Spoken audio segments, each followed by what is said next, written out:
Good afternoon everyone. अभी हम polar plots के बेस्ड जो न्यूमेरिकल्स है वो हम सॉल्व करेंगे। ओके, देखिए यहाँ पे एक ये क्वेश्चन मैंने आनंद कुमार की बुक से लिया है। ये सॉल्व प्रॉब्लम्स है, ये हम अभी फिलहाल समझते हैं। Okay, sketch the polar plot of the transfer function given below, determine whether this plots cross the real axis, if so determine the frequency at which the plots cross the real axis and the corresponding magnitude. देखिए, here you are having some open loop transfer functions और फिर उसके बाद क्या बोल रहे हैं, determine whether the plots cross the real axis. देखिए ये जो आपको ओपन लूप ट्रांसफर फंक्शन दिया है इसका आपको पोलर प्लॉट स्केच करना है। उसके बाद फिर आपको ये भी वहाँ पे देखना है कि whether that polar plot is crossing the real axis. ठीक है, तो जहाँ पे अगर वो पोलर प्लॉट आपका रियल एक्सिस क्रॉस कर रहा होगा, so you have to find out that frequency की कौन से फ्रिक्वेंसी पे आपका रियल एक्सिस को क्रॉस कर रहा है आपका पोलर प्लॉट। ओके, और इन दैट पर्टिकुलर फ्रिक्वेंसी आपको मैग्नीट्यूड भी कैलकुलेट करना है। Okay, so one by one हम ये न्यूमेरिकल्स करते हैं। ठीक है, देखिए यहाँ पे फर्स्ट वाला आपको ओपन लूप ट्रांसफर फंक्शन दिया है, GS is equals to 1/1 plus S into 1 plus 2s। Okay, तो सबसे पहला काम हमारा क्या होता है पोलर प्लॉट में, सबसे first we put s is equals to j omega. Okay, s equals to j omega put करके एक न्यू ट्रांसफर फंक्शन निकालते हैं हम। ये आपके s टर्म्स में है, फिर j ओमेगा के टर्म पे आपने कन्वर्ट किया, so you get this new transfer function. Okay, after that what we have to do, we have to देखिए ये क्या है, आप नीचे में जो है वो कॉम्प्लेक्स वैल्यूज हैं। ओके, सो वो हम थोड़ा सिंप्लीफाई करने के लिए क्या करना पड़ेगा हमें कि इनको सिंप्लीफाई करने के लिए क्या किया है हमने, ऊपर नीचे 1 प्लस जे ओमेगा यहाँ पे दिया ना, तो 1 माइनस जे ओमेगा से देखिए यहाँ पे भी 1 माइनस जे ओमेगा और नीचे में भी 1 माइनस, ये देखिए जे ओमेगा दोनों से मल्टीप्लाई कर दिया ऊपर नीचे, मीन्स न्यूमरेटर एंड डिनोमिनेटर दोनों में। वैसे ही फिर सेकेंड आपको टर्म है 1 प्लस 2 जे ओमेगा, सो 1 माइनस 2 जे ओमेगा से अगेन न्यूमरेटर एंड डिनोमिनेटर में मल्टीप्लाई किया है। ओके, सो देखिए ये आपने फिर अब हम इसे सिंपली हम ये कैलकुलेट करेंगे। ओके, तो ये जब आप मल्टीप्लिकेशन करेंगे यहाँ पे, मल्टीप्लिकेशन ऑपरेशन जब करेंगे यहाँ पे, then you will get this expression. और नीचे वाले में फिर आप जब करेंगे तो ये देखिए 1 प्लस जे ओमेगा और 1 माइनस जे ओमेगा, जब इस तरह के कॉम्प्लेक्स कॉन्जुगेट्स जब मल्टीप्लिकेशन होते हैं तो वो क्या हो जाता है 1 प्लस ओमेगा। आप इसको अलग से मल्टीप्लिकेशन ऑपरेशन ऑपरेट करके देख सकते हैं। ठीक है, जैसे देखिए ये क्या है 1 प्लस जे ओमेगा इंटू 1 माइनस जे ओमेगा है। ठीक है, ये मैं मल्टीप्लिकेशन करती हूँ, तो सबसे पहले 1 से मल्टीप्लाई करूँगी ये पूरे को, तो मुझे क्या मिलेगा 1 माइनस जे ओमेगा मिलेगा। ओके, फिर उसके बाद ये टर्म को मल्टीप्लाई करूँगी ये पूरे टर्म में। ठीक है, तो मुझे मिलेगा प्लस जे ओमेगा, फिर ये यहाँ पे माइनस, और देखिए जे और जे इंटू जे क्या होता है -1 होता है, ऑलरेडी यहाँ पे -1 है तो माइनस माइनस हो गया plus, and this will be omega square. Okay, so ये टर्म और ये टर्म कैंसिल हो गया, then you are having 1 plus omega square. ये देखिए आ गया। उसी तरह जब आप ये दोनों टर्म्स को मल्टीप्लाई करेंगे then you will get this value. ठीक है, 1 प्लस 4 ओमेगा। ओके, सिमिलरली आप जो न्यूमरेटर में जो वैल्यूज दी हुई हैं वो भी आप मल्टीप्लाई कर लीजिए। ओके, तो क्या होगा 1 माइनस 2 जे ओमेगा, फिर माइनस जे ओमेगा और minus minus plus, J into जे क्या हो गया माइनस हो गया, मतलब -2 ओमेगा स्क्वायर। गेटिंग क्या, ये क्या होगा 1 माइनस जे 2 ओमेगा। ठीक है, फिर माइनस जे ओमेगा। ओके, फिर ये टर्म इंटू ये टर्म होगा तो क्या होगा माइनस माइनस प्लस हुआ, और जे इंटू जे क्या होता है माइनस होता है, तो ये हो गया -2 ओमेगा स्क्वायर। ओके, सो आपको ये मिल गया ये टर्म 1 माइनस 3 जे ओमेगा, ये 2 जे ओमेगा और ये माइनस ये जे ओमेगा ऐड होगा तो 1 माइनस 3 जे ओमेगा हो गया। उसके बाद फिर -2 ओमेगा स्क्वायर हुआ, तो ये देखिए ये सेम टर्म आ गया हमारे पास। ओके, तो आपने कुछ नहीं किया है यहाँ पे, आपने इसको सिंप्लीफाई करने के लिए, एक्सप्रेशंस को सिंप्लीफाई करने के लिए हमने क्या किया, हमने देखा डिनोमिनेटर में क्या है, तो इस तरह के टर्म्स थे, तो हमने इसको सिंप्लीफाई करने के लिए क्या किया 1 माइनस जे ओमेगा, यहाँ पे क्या था 1 प्लस जे ओमेगा था, तो 1 माइनस जे ओमेगा से न्यूमरेटर एंड डिनोमिनेटर दोनों में मल्टीप्लाई किया, वैसे यहाँ पे 1 माइनस 2 जे ओमेगा में से न्यूमरेटर एंड डिनोमिनेटर में मल्टीप्लाई किया, देन आपको ये एक्सप्रेशन मिल गया। फाइन, ये एक्सप्रेशन मिल गया हमें, ठीक है, ये वाला दिस वन। आफ्टर दिस अब हमें क्या करना है, ये इस स्टेप के बाद जो रियल वैल्यूज़ वाले पार्ट हैं वो अलग करना है हमें, और जो इमेजिनरी वैल्यूज़ है वो अलग करना है, ठीक है। तो देखिए यहाँ पे ये 1 minus 2 omega square whole upon 1 plus omega square into 1 plus 4 omega square, ये रियल वैल्यू दिख रही है, ये रियल वैल्यू ना, इसमें कोई जे ऑपरेटर नहीं है, so this is real value and this will be imaginary value. So देखिए यहाँ पे ये रियल वैल्यू और इमेजिनरी वैल्यू दोनों को मैंने अलग अलग कर लिया। समझ रहे हैं आप लोग? Hello,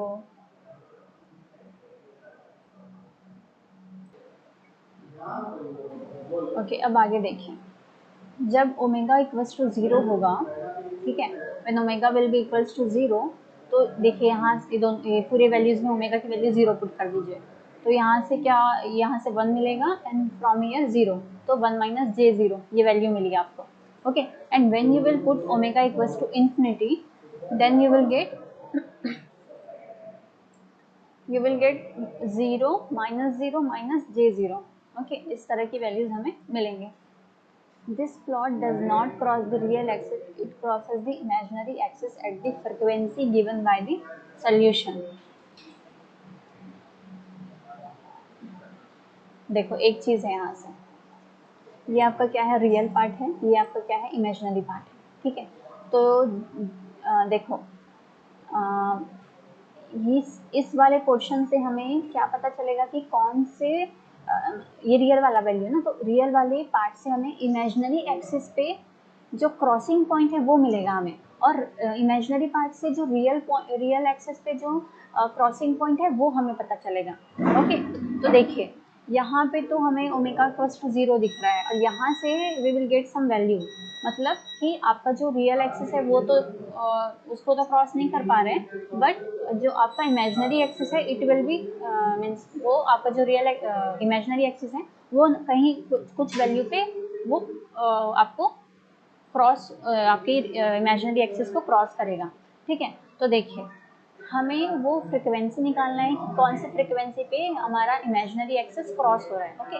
so what we have to do, we have to put this real value equals to 0, okay. तो देखिए ये पूरा रियल वैल्यू यहाँ पे लिखा एंड इसको 0 के इक्वेट कर दिया, okay.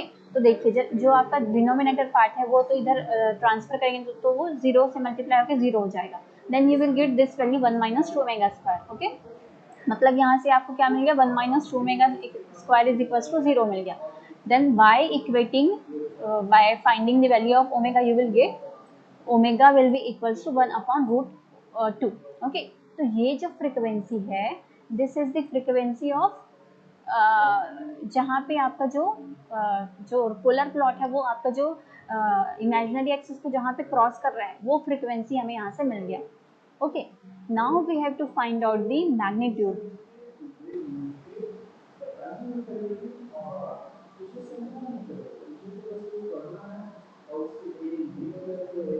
Now we have to find the magnitude. तो देखिए जब आपने ये वैल्यू को, ये आपको रियल वैल्यू था और इमेजिनरी पार्ट था, ठीक है, तो रियल पार्ट को आपने इक्वेट किया 0 तभी तो आपको ये वैल्यू मिली ना।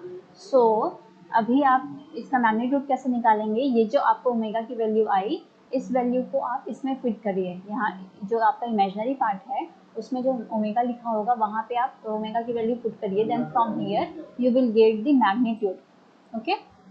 तो यहाँ पे वही किया, जो इमेजिनरी पार्ट था उसमें ओमेगा की वैल्यू पुट की है, जो ओमेगा यहाँ पे मिला वो, सो यहाँ से हमें वैल्यू मिल गई, ठीक है। तो देखिए यहाँ पे फिर अच्छा एक चीज़, ये प्लॉट के हैं पोलर प्लॉट, देखिए आपको क्या था, दो पोल्स थे, दो पोल्स क्या थे, दोनों के दोनों आपकी ओके, सिर्फ दो पोल्स से आपको कोई 0 नहीं था, ओके। तो हम एक काम कर सकते हैं क्या, we can see from here कि ये देखिए ये सेम चीज़ कुछ इसी तरह का है, आपका दो पोल है ना, आपको कोई 0 नहीं है, तो दो पोल जब यहाँ पे है तो उसका डायग्राम किस तरह से रहता है, इस तरह से रहता है, मतलब ये आपके रियल एक्सिस से शुरू होता है और जो नेगेटिव रियल एक्सिस को क्रॉस करते हुए फिर ये ओमेगा इक्वल्स टू इन्फिनिटी पे ये यहाँ पे ओरिजिन पे ये एंड होता है, ओके। सो आपको जो गिवन प्रॉब्लम है, जो आपको प्रॉब्लम दिया है वो कुछ उसी तरह से है ना। सो इसमें भी जो बेसिक डायग्राम जो बनेगा, इसका जो बेसिक डायग्राम बनेगा वो भी इस तरह का ही डायग्राम बनेगा। The only thing which is new here is you have to find out this frequency, this point and ये जो है यहाँ से यहाँ तक का जो मैग्नीट्यूड है वो आपको फाइंड आउट करनी है।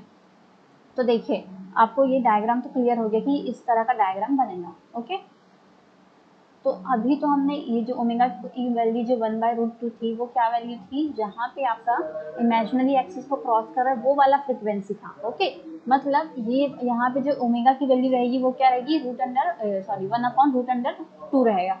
ओके, और एक और चीज़ देखिए, यहाँ से हमें क्या मिला, यहाँ से आपने मैग्नीट्यूड ही तो कैलकुलेट किया ना, ओमेगा की वैल्यू इसमें फीड करके आपने मैग्नीट्यूड कैलकुलेट किया। मैग्नीट्यूड मतलब क्या कि ये जो इमेजिनरी एक्सिस को जहाँ पे ये क्रॉस कर रहा है आपका पोलर प्लॉट, तो उस फ्रिक्वेंसी पे उसकी मैग्नीट्यूड क्या रहेगी, तो वो मैग्नीट्यूड जो रहेगी वो यहाँ से लेकर के यहाँ तक की वैल्यू रहेगी ऑब्वियसली, है ना। सो देखिए यहाँ पे ये चीज़ भी हमने इंडिकेट कर दिया है, लोकेट कर दिया है। और एक और चीज़, जब आपने यहाँ पे ओमेगा की वैल्यू फीड की थी जीजे ओमेगा में, और ओमेगा 0 और इन्फिनिटी, है ना, तो 0 पे हमने देखा था कि ये वैल्यू मिला था आपको 1 - j0। 1 - j0 मतलब जो आपका रियल वैल्यू रहेगा ओमेगा इक्वल्स टू 0 पे वो 1 रहेगा, और ओमेगा इक्वल्स टू 0 पे जो इमेजिनरी वैल्यू रहेगी वो 0 रहेगी। इसका मतलब if you will plot this polar plot like this, then या ये वाली जो वैल्यू रहेगी वो क्या रहेगी, यहाँ से यहाँ तक की जो वैल्यू रहेगी वो 1 रहेगी, गेटिंग कि at this point omega equals to 0।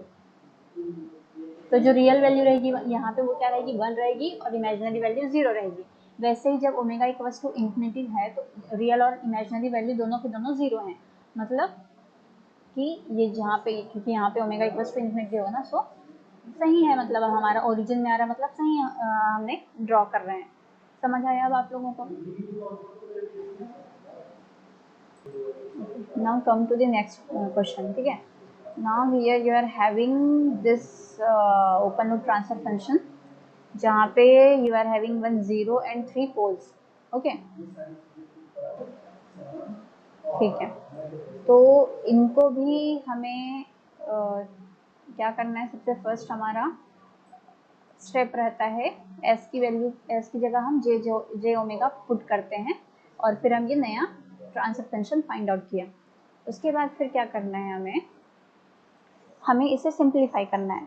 तो सिंप्लीफाई करने के लिए हम क्या कर रहे थे कि क्योंकि जो आपका डिनोमिनेटर पार्ट है उसको हम वो कॉम्प्लेक्स वैल्यू में है, तो हमें क्या चाहिए, वो हम रियल वैल्यूज़ बनाएं उसे, तो इसलिए हमें ये रैशनलाइज करना पड़ता है। ठीक है, तो रैशनलाइज करने के लिए फिर अब मुझे यहाँ पे क्या क्या करना पड़ेगा, 1 + j ओमेगा है, तो 1 - j ओमेगा से न्यूमरेटर एंड डिनोमिनेटर दोनों में मल्टीप्लाई करूँगी। वैसे ही 1 + 2j ओमेगा है, तो उसके लिए 1 - 2j ओमेगा से न्यूमरेटर एंड डिनोमिनेटर दोनों में मल्टीप्लाई करूँगी। तो देखिए यहाँ से वो सेम चीज़ हुई है, देखिए 1 - j omega, 1 - j omega, okay. Now 1 - 2j omega and 1 - 2j omega, okay. तो देखिए सब जब हम मल्टीप्लिकेशन कर लेंगे then we will get this expression, ठीक है, ये एक्सप्रेशन मिलेगा हमें। उसके बाद फिर यहाँ अगेन ये जो है ये अगेन सिंप्लीफाई नहीं हुआ है, तो अगेन ये सिंप्लीफाई करने के लिए मुझे ये वैल्यू इंटू ये वैल्यू करनी पड़ेगी। सो मुझे ये वैल्यू मिला फिर फाइनली। अब मेरे को क्या करना है, ये आपको मिल गया, ठीक है। फिर देखिए जो ये वाला जो पार्ट है वो इमेजिनरी पार्ट हो गया, ये वाला जो है वो अभी सिर्फ न्यूमरेटर में देखिए, ठीक है। तो ये रियल पार्ट दिख रहा है मुझे, ये इमेजिनरी पार्ट दिख रहा है, तो रियल और इमेजिनरी दोनों अलग अलग कर लीजिए। तो देखिए ये वाला पार्ट यहाँ पे लिखा है मैंने, ये देखिए इस तरह से, और ये वाला पार्ट यहाँ पे लिखा है। तो देखिए यहाँ हुआ क्या, जे ओमेगा और जे ओमेगा कैंसिल आउट हो गया। सो हमें सिर्फ 1 - 8 ओमेगा स्क्वायर बचा ऊपर में, और नीचे में इतनी वैल्यू बची, ओके। वैसे ही जब ये वैल्यू ये पूरा जब मैंने अलग से लिखा तो क्या था, नीचे में जे ओमेगा था, ठीक है। तो जे ओमेगा था, तो जो नीचे में जे था उसमें उसके लिए फिर मैंने क्या किया, ऊपर नीचे दोनों में जे से मल्टीप्लाई किया, ओके। तो नीचे में माइनस आ गया और ऊपर में जे आ गया, सो ये हो गया -j, फिर ये पूरा एक्सप्रेशन, ओके। अब यहाँ से क्या दिख रहा है मुझे कि this is my real part and this is my imaginary part.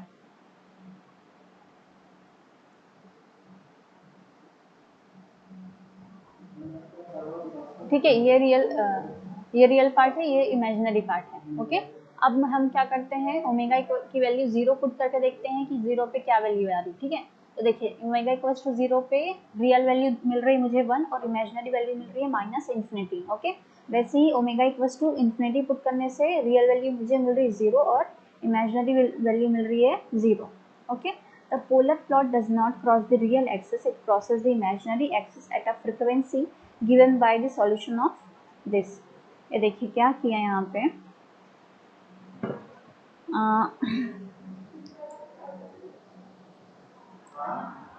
ये एक्चुअली एक कॉमन सेंस की बात है। कैसे, अगर आप इस इतने वैल्यू को अगर आप 0 पे इक्वेट करेंगे, ओके, तो 0 के इक्वेट करने के बाद ओमेगा की जो वैल्यू आएगी वो इमेजिनरी पार्ट में आएगा। तो इमेजिनरी पार्ट में आना ओमेगा की वैल्यू सही है क्या? That is not true, that is not true ना, क्योंकि ये ऑलरेडी इमेजिनरी पार्ट है। इसको जब मैं 0 के इक्वेट करूंगी तो जो ओमेगा की वैल्यू आएगी वो क्या बताएगा कि रियल एक्सिस को कहाँ पे क्रॉस कर रहा है। तो रियल एक्सिस की वैल्यू क्या रहती, जे के टर्म्स में रहती कि रियल वैल्यूज रहती ना। सो ये पॉसिबल नहीं है, तो इसीलिए हमने यहाँ पे लिखा है कि जो पोलर प्लॉट रहेगा इसका वो क्या कौन से एक्सिस को क्रॉस करने वाला है, रियल एक्सिस को नहीं क्रॉस करने वाला है, वो इमेजिनरी एक्सिस को क्रॉस करने वाला है। ओके, सो ये आपके रियल पार्ट को 0 के इक्वेट कर दिया और फिर यहाँ से जो ओमेगा की वैल्यू मिली वो क्या बोला हमने कि जो वो ओमेगा की वैल्यू है वो कौन इमेजिनरी पार्ट को जहाँ पे क्रॉस कर रहा है आपका पोलर प्लॉट, उस क्रॉसिंग पे जो ओमेगा की वैल्यू है वो ये है। ओके, ये आ गया। फिर अब मुझे क्या करना है, मुझे अब वहाँ का मैग्नीट्यूड निकालना है। तो मैग्नीट्यूड निकालने के लिए क्या करती हूँ मैं कि जो इमेजिनरी पार्ट रहता है वहाँ पे ओमेगा की वैल्यू फीड करती हूँ, फिर जो आंसर आया वो मेरा मैग्नीट्यूड हो जाता है। ठीक है, ओके, अब यहाँ पे मुझे ये प्लॉट करना है। ठीक है, तो देखिए इसमें कितने जीरोज हैं और कितने पोल्स हैं। 0 यहाँ पे 1 है और 3 पोल हैं। ठीक है, तो 0 1 है, इस वजह से जो आपका इस वजह से आपका जो पोलर प्लॉट है ना वो इस क्वाड्रेंट से स्टार्ट हो रहा है। देखिए अगर आपको एक भी 0 नहीं रहता तो वो बराबर रियल एक्सिस से शुरू होता है, जैसे हमने पिछले वाले क्वेश्चन में किया है, ये वाले क्वेश्चन में देखा है हमने फ्रॉम दिस क्वेश्चन। ठीक है, यहाँ पे क्या एक भी 0 नहीं था, तो एक भी 0 नहीं था इसलिए पोलर प्लॉट कहाँ यहाँ से शुरू हुआ था। ओके, अब आपको नेक्स्ट क्वेश्चन में एक 0 है, एक 0 अवेलेबल है, मतलब थोड़ा सा वो शिफ्ट हो जाएगा। तो यहाँ से ना स्टार्ट होकर के फ्रॉम दिस क्या बोलना चाहिए, quadrant, from this quadrant your polar plot will start. अगर आपको 2 जीरोज रहते तब वहाँ उस केस में क्या होता, इस वाले क्वाड्रेंट से शुरू होता। तो इस तरह से चीज़ें थोड़ा मीन्स वो 0 के प्रेजेंस होने में इस तरह की कुछ चेंजेस हमें दिखते हैं। ठीक है, तो ओके, आपने सभी चीज़ कैलकुलेट कर लिया है। ओमेगा इक्वल्स टू 0 पे क्या वैल्यू रहेगी, ओमेगा इक्वल्स टू इन्फिनिटी पे क्या वैल्यूज आएंगे, वो सभी आपने कैलकुलेट कर लिया है।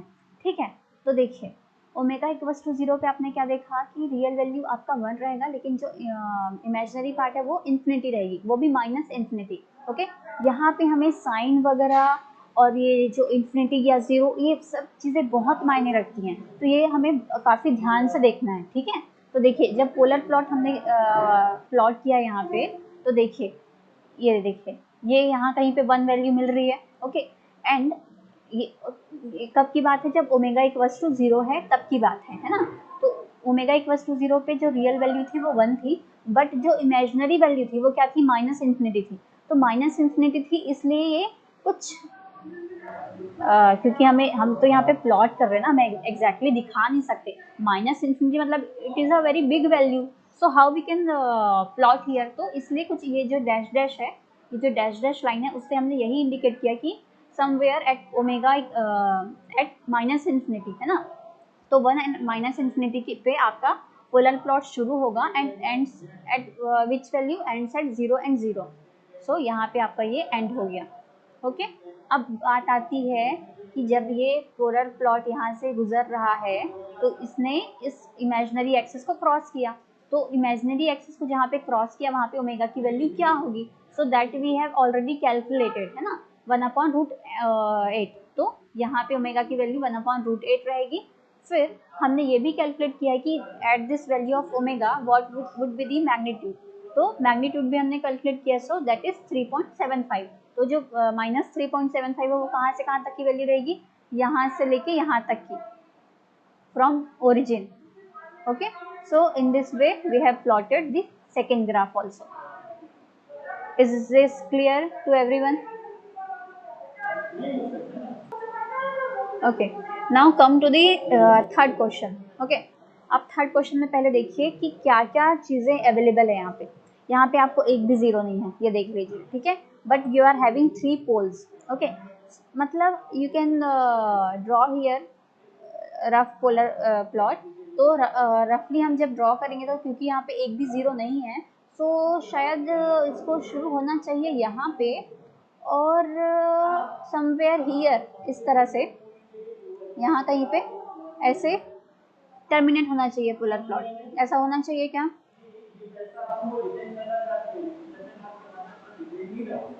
It is very different.